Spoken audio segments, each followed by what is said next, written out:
Let's see here.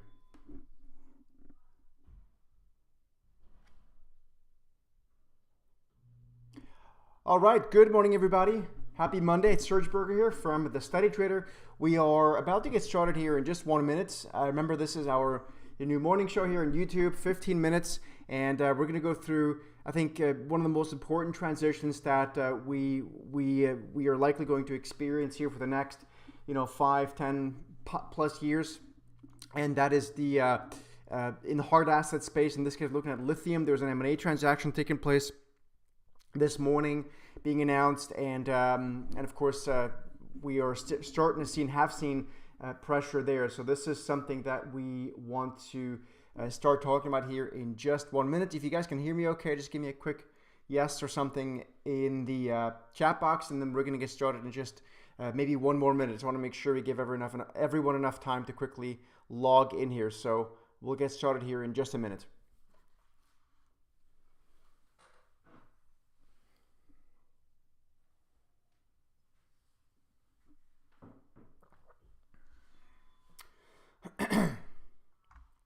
Yeah, we'll get started in just 1 minute.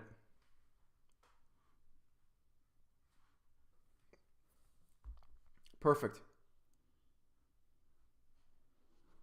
Or maybe less than 1 minute. All right, very good. Let's do it. All right.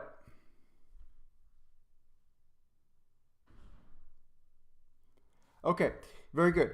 Again, good morning, everybody. Happy Monday. It's Monday, October the 7th. Serge Berger here from The Study Trader. On this Monday morning, as you know, or hopefully you know, or maybe you're new, even better, this is our new morning show, 15 minutes max, Monday through Thursday. We're going through one, sometimes maybe two relevant topics that morning. There's always room for a little bit of Q&A, but we want to keep it to 15 minutes, 10 to 15 minutes. That's sort of 1 hour, one of the way we distinguish ourselves from a lot of stuff out there that's just yabbing on for, babbling on for 20, 30 minutes into nonsense. So let's get to it. Monday morning here, we're live. It's October the 7th. One of the things that we have been talking a lot to our clients about, and I'm sure a lot of you have heard this from us before as well, particularly if you're clients, obviously, on the Study Trader side, is this higher inflation for longer. So if you look at, you don't have to look very far. Last Friday's jobs report, I think, was pretty clear that inflation is not dead. Inflation, we just saw a moderating of inflation, and we think that inflation is going to be here for longer.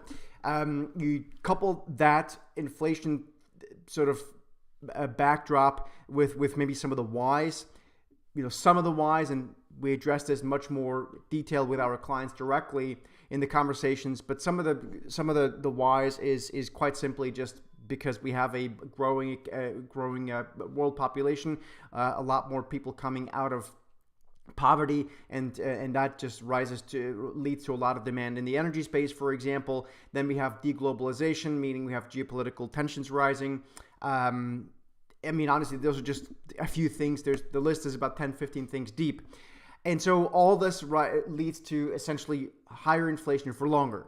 Now, as I like to say, we're not talking about 10% inflation. We're talking about 3 to 5, maybe 3 to 6%. That's a very different band than the 1 to 2%.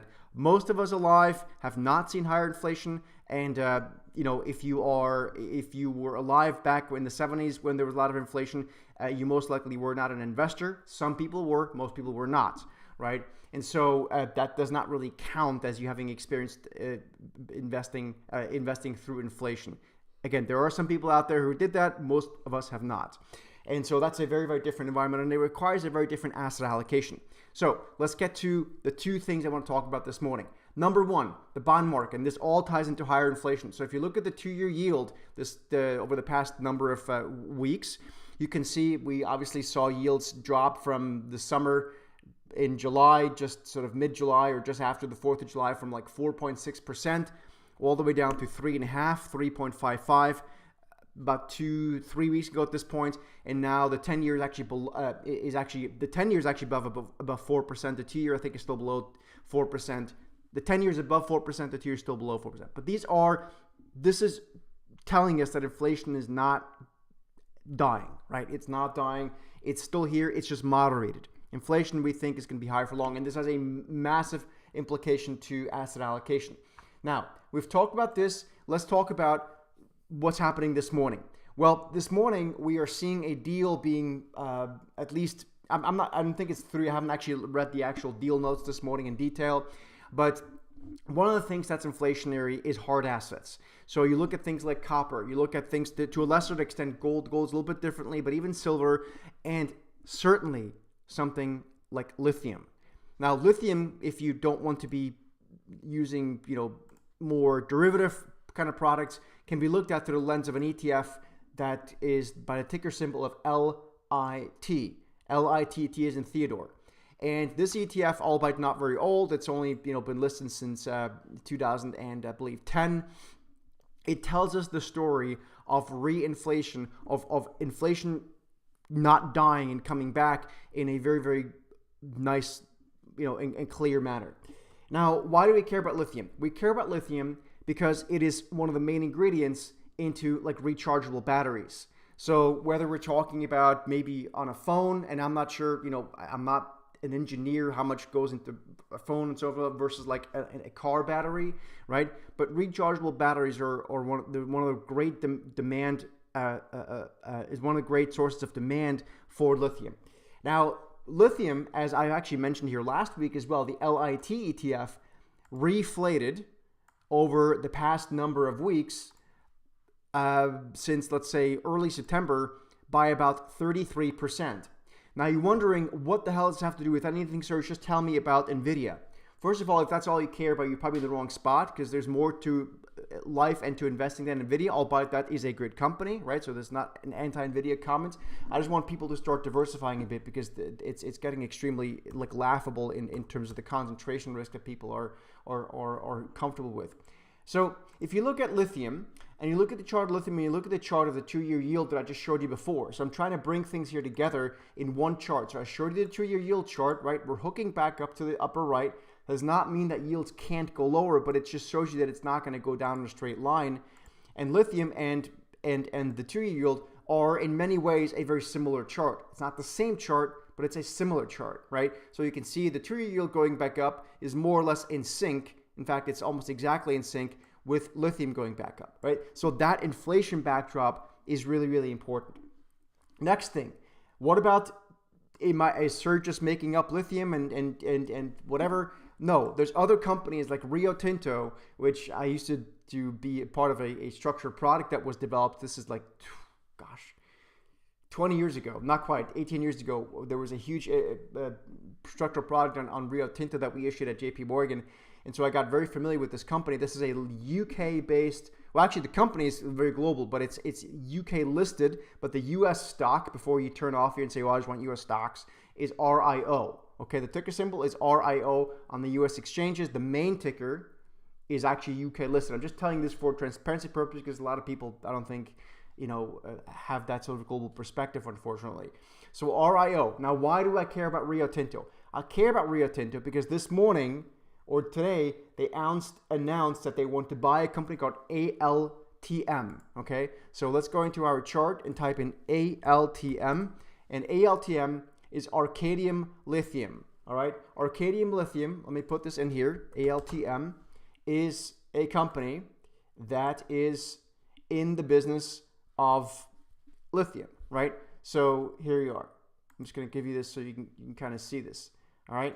So ALTM engaged in the production of lithium, blah, blah, blah, blah. All right. So this is it's actually based in Ireland, but again, a lot of these companies, they are kind of global. A lot of these commodity companies are global, just like ExxonMobil oil company, right, is it's not Texas. It's like a very global company, as is Arcadium, right? So that's important. Now, why are they buying this company? Probably not buying this company for no reason, but they're buying this company because they're running, a lot of these big companies are running out of places to drill that are in places that are, geographically not in places where that are maybe less friendly sort of countries to the west.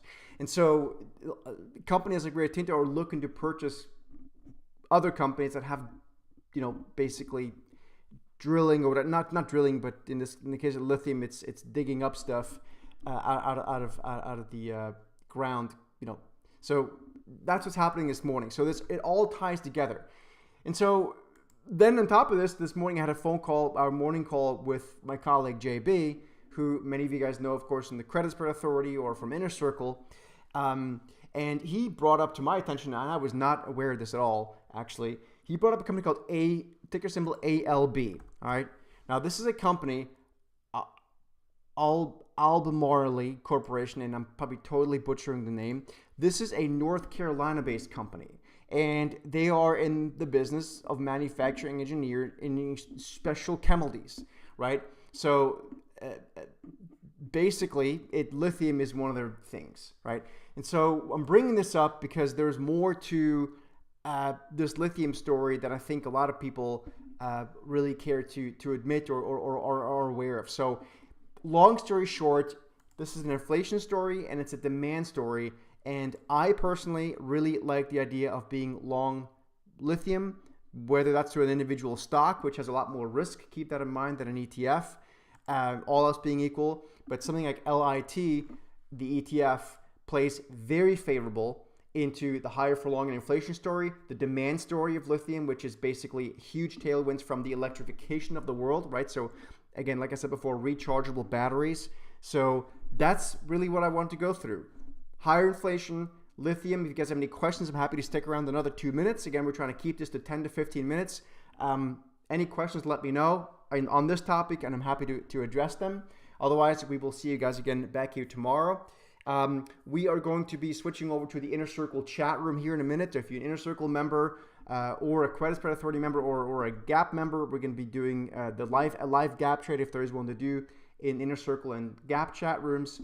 And Credit Spread Authority, we're going to be updating you as well with a potential new trade at some point this week. And then tomorrow we have our Inner Circle member session. On Tuesday, we're going to go into a lot more detail, as we always do with this. Last point, maybe really quickly, that I forgot to mention, and I should have said this before. For those of you guys that are Inner Circle members, you may have noticed that lithium, the LIT ETF, which was bearish from a trending perspective, most recently since August of last year, and then proceeded to drop 47%, and all we had was sell signals. It is now finally back into a neutral trend. It's not yet bullish trend because the trend takes time to establish, but it's definitely no longer a short. All right, if anything, it's neutral to maybe even a buy. And so that, from our trend work, is very, to us, it's very important. So, okay, if there's no further questions, here we are, 15 minutes, Monday morning. Hope it was helpful. Lithium, and we'll see you guys back here tomorrow. Please give us a thumbs up, please subscribe to the channel, because if you don't, then we have to unfortunately stop doing this morning show, because what ends up happening is if the algos don't pick it up, it's really not worth doing. We can't grow it, right? So it would be super awesome if you guys could just like it, subscribe to it, all that good stuff. If you don't have a YouTube account, create a YouTube account. It just makes life easier in terms of being able to create watch lists. You'll be alerted of this morning show and any video and interview that we do.